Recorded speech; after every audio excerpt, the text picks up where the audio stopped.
दोस्तों आज हम पढ़ने वाले हैं एक समान आवेशित प्लेट के कारण या चादर के कारण वैद्युत क्षेत्र की तीव्रता का व्यंजक जो अनंत रूप से प्रसारित है, मतलब बहुत बड़ी चादर है। ठीक है, हम एक चादर मान लेते हैं। हमने मान लिया ये चादर है। अब ये चादर है, इस पे हमने प्लस क्यू कूलाम चार्ज दे रखा है। ये हमने मान लिया कि इस चादर पे क्या है, प्लस क्यू कूलाम चार्ज है। अब हमें पता है ये इसकी सतह पे रहेगा, इधर भी रहेगा और दूसरी तरफ भी रहेगा, क्योंकि आवेश जो रहता है हमेशा सदैव सतह पे काम करता है। ठीक है, तो ये इसकी सतह पे फैल गया, पूरी सतह पे जो है प्लस चार्ज फैल गया दोनों तरफ। अब चार्ज इसके इधर वाली साइड भी होगा और चार्ज इसकी इधर वाली साइड भी होगा। ये हमने मान लिया कि इसका जो आवेश पृष्ठ घनत्व है वो कितना है, लैम्डा है। और लैम्डा इसे हम सिग्मा भी कह सकते हैं। लैम्डा का फॉर्मूला आपको पता ही है, lambda equal to Q upon A. और ये मान लिया हमने इसका एरिया जो है ए है। ठीक है, ए क्षेत्रफल वाली एक प्लेट है जिस पर क्यू चार्ज जो है फैला हुआ है, इधर की साइड भी और दूसरी साइड भी। अब हम इसके कारण वैद्युत क्षेत्र की तीव्रता निकालेंगे। अब तीव्रता निकालने के लिए हम क्या करेंगे, इसकी तीव्रता इधर भी होगी और इसकी तीव्रता इधर भी होगी, क्योंकि दोनों तरफ आवेश है इसके। तो एक बिंदु तो हम ले लेते हैं इधर, इधर हमने बिंदु P ले लिया, और इधर ले लेते हैं एक बिंदु Q, क्योंकि दोनों तरफ तीव्रता होगी। ठीक है, और P और Q से जाती हुई एक लाइन खींच लेते हैं। पी क्यू से जाती हुई है हमने लाइन इमेजिन कर ली। ठीक है, पी क्यू से हमने मान लिया कि पी क्यू से एक सीधी लाइन जा रही है। अब पी पे हमें वैद्युत क्षेत्र की तीव्रता निकालनी है और क्यू पे भी तीव्रता निकालनी है। ठीक है, तो इसके लिए क्या करेंगे, हम एक गॉसियन पृष्ठ खींच लेते हैं, गॉसियन बेलन बना लेंगे। हमने मान लिया कि ये बेलन जो है इससे होके जाता है, इससे आर पार जा रही है, ये इससे सीधा जो है इस तरह से ये यहाँ को आता, ये हमने एक बेलन मान लिया। ठीक है, गॉसियन बेलन मान लिया। ठीक है, आर दूरी पे इधर ये बिंदु है, आर दूरी पे इधर ये बिंदु है। आर का वैसे कोई काम है नहीं इसमें, मगर हम बताएंगे आर दूरी पे इधर भी बिंदु पी है और आर दूरी पे इधर भी बिंदु क्यू है। अब हम क्या करते हैं, गॉसियन बेलन बना लिया। अब इस पे वैद्युत क्षेत्र की तीव्रता चेक करते हैं किधर को होगी। अब देखिए, प्लस के कारण हमें पता है बाहर की तरफ को होगी, और इस प्लस के कारण क्योंकि इधर भी प्लस है, इस इधर भी क्या होगी, वैद्युत क्षेत्र की तीव्रता बाहर की तरफ को होगी। ठीक है, तो ये तो हमें पता लग गया, इस पे जो तीव्रता काम करेगी वो बाहर की तरफ को करेगी। और इसी तरह से प्लस इधर है तो इधर को तीव्रता जो काम करेगी वो भी बाहर की तरफ को करेगी। ये तो क्लियर हो गया होगा, क्योंकि इधर प्लस है तो तीव्रता की दिशा इधर को होगी, और दूसरी साइड भी प्लस है तो तीव्रता की दिशा इधर को होगी। अब हम मान लेते हैं कि P जो हमने बिंदु माना जिसमें हमें वैद्युत क्षेत्र की तीव्रता निकालनी है, इसका एक क्षेत्रफल अवयव मान लिया हमने छोटा सा, ये dA। क्षेत्रफल अवयव क्या मान लिया, dA। और dA का क्षेत्रफल वेक्टर भी इसी डायरेक्शन में होगा। ठीक है, ये हो गया हमारा क्षेत्रफल वेक्टर। अब इसी तरह से इसका एक अवयव मान लिया dA, क्यू बिंदु का, और इसका भी क्षेत्रफल वेक्टर क्या होगा, इधर को ही होगा, dA। अब दोनों क्योंकि एक ही डायरेक्शन में है तो दोनों के बीच जो कोण बनेगा, यहाँ पे जो कोण बनेगा थीटा जो होगा कितने डिग्री होगा, 0 डिग्री होगा, और इधर भी 0 डिग्री होगा। ठीक है, अब तीव्रता की बात करें तो हमने समतल सिरों पर लिया है, समतल सिरों पर दो बिंदु लिए, तीव्रता तो इसकी इधर भी होगी, इसके जो वक्र पृष्ठ है। तो हम क्या करेंगे, एक बिंदु इसके वक्र पृष्ठ पे ले लेते हैं, एक बिंदु इधर मान लेते हैं हम पी क्यू आर, ये आर कोई बिंदु है। ठीक है, इसका क्षेत्रफल अवयव मान लिया हमने dA। जब क्षेत्रफल अवयव dA माना है तो इसका dA वेक्टर जो क्षेत्रफल वेक्टर होगा वो ऊपर को होगा, और इस पर जो तीव्रता काम करेगी वो इधर को ही काम करेगी, क्योंकि प्लस से इधर को होती है तीव्रता की दिशा। तो यहाँ पर नोटिस करने वाली बात ये है कि इस वाले पृष्ठ पे जो वक्र पृष्ठ है, इस पे जो क्षेत्रफल अवयव है वो तो ऊपर को है, और जो तीव्रता है वो बिल्कुल सीधी है। तो दोनों के बीच जो एंगल बन गया है यहाँ पे कितना बन गया है, थीटा इक्वल टू कितना बनना है यहाँ पे, 90 डिग्री। ठीक है, हम लिखते हैं समतल पृष्ठ P पर, समतल पृष्ठ P पर तीव्रता निकालना है। क्या निकालेंगे, इस जो क्षेत्रफल अवयव है इससे जाने वाला वैद्युत फ्लक्स निकालेंगे। पहले क्या निकालेंगे, डी फाई, क्षेत्रफल अवयव से जाने वाला थोड़ा सा फ्लक्स, इस क्षेत्रफल अवयव से गुजरने वाला छोटा सा फ्लक्स, तो डी लगा दिया, डी फाई। ये हमें पता है क्या होता है, ई इंटू डी ए, ये क्या होता है, ई इंटू डी ए। अब हमें पता है दो चीज़ों का डॉट प्रोडक्ट जो होता है वो कितना होता है, ए डॉट बी बराबर कितना होता है, हमें पता है कि ए डॉट बी, दो वेक्टरों का डॉट प्रोडक्ट जो होता है वो कितना होता है, ए बी कॉस थीटा। तो यहाँ पे हो जाएगा ये ई डी ए कॉस थीटा। अब थीटा की वैल्यू क्या है यहाँ पे, बिंदु पी पे थीटा की वैल्यू कितनी है, 0।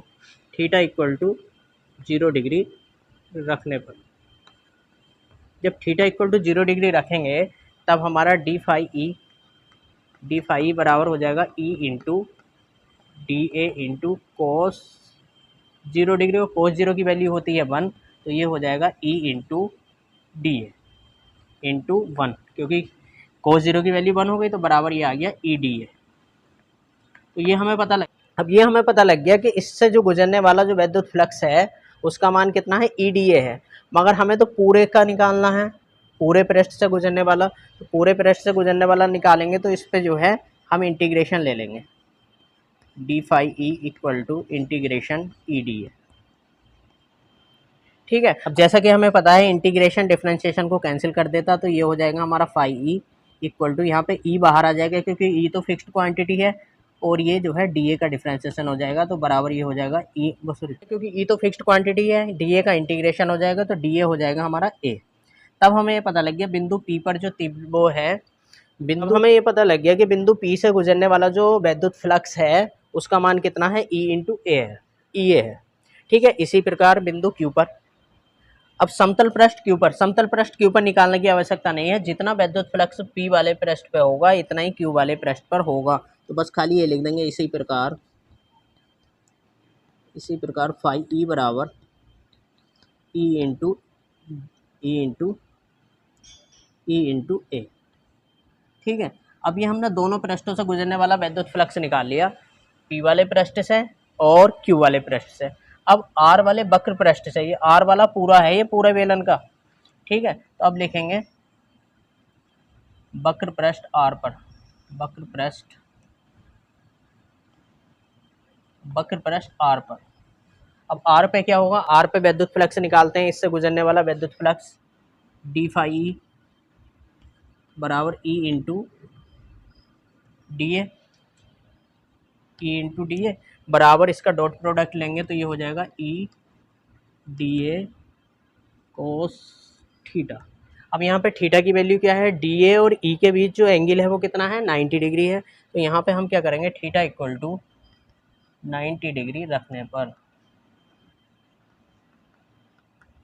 डी फाई ई बराबर हो जाएगा E into D A into cos 90 degree, और कोस 90 की वैल्यू होती है 0, तो ये हो जाएगा हमारा डी फाई ई बराबर E into D A into 0 बराबर कितना आ गया, 0।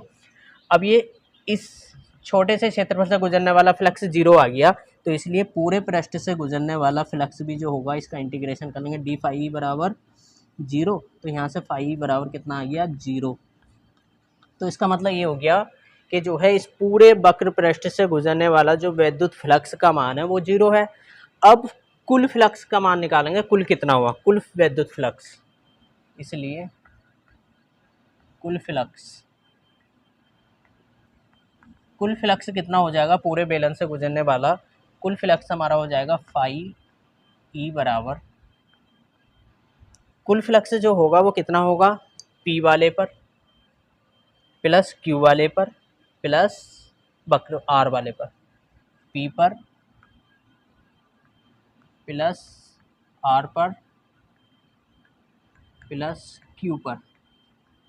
अब पी पे कितना, ई ए, आर पे कितना 0 और क्यू पे कितना ई ए, इन समीकरण तीनों से हमने जोड़ दिया, तो बराबर कितना हो गया, 2 ई ए, कितना हो गया, 2 ई ए। ठीक है फ्रेंड्स, आप जो है इतना नोट कर लीजिए, फिर मैं ये रफ कर देता हूँ, ठीक है। अब मैं यहाँ पे रफ कर देता हूँ ये, अगर आपने नोट कर लिया हो तो। अब यहाँ पे क्या होगा, समीकरण नंबर मान लेते हैं 4, गॉस की प्रमेय लगा देंगे, गॉस की प्रमेय से। अब गॉस की प्रमेय क्या कहती है, गॉस की प्रमेय क्या कहती है, किसी भी बंद पृष्ठ से गुजरने वाला जो टोटल फ्लक्स है वो उस पर परिबद्ध कुल आवेश का एप्सिलॉन गुना होता है। ठीक है, अब यह मान समीकरण 4 में रख लेंगे, यह मान समीकरण 4 में रखने पर। यह मान हम समीकरण 4 में रखेंगे तो हमारा फाई, देखिए फाई ई की जगह क्या आ जाएगा, फाई ई की जगह आ जाएगा हमारा क्यू अपॉन एप्सिलॉन 0 बराबर 2 इंटू ई इंटू ए। ठीक है, अब यहाँ से क्या करेंगे, अब फ्रेंड्स यहाँ पे हम क्या करते हैं, अपॉन में 1 कंसिडर करके क्रॉस मल्टीप्लाई कर लेते हैं, तो Q इक्वल टू आ जाएगा 2 into E into A epsilon 0।